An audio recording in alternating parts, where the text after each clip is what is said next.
Alright, so we got a 2013 F250 in today. Well, it came in the other day. I did a quick video on it. So when it came in, this idler pulley was completely destroyed.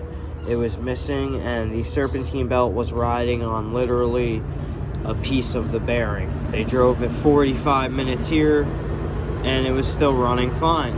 Didn't snap. So we ended up replacing that idler pulley, that idler pulley, that tensioner pulley, because they were all on their way out. New belt, 16 spark plugs, because this motor has 16. 8 of them are in already. I gotta do the other 8, and then we're also doing a radiator on it, because the radiator was leaking. And then serpentine belt, obviously. Also, it had 2 codes for the wheel speed sensor, so I back probed that, tested the voltages on it, and spun the wheel, and the sensors were bad. So we got 2 front wheel speed sensors for it too. So that'll wrap this one up. Like, comment, and subscribe, guys.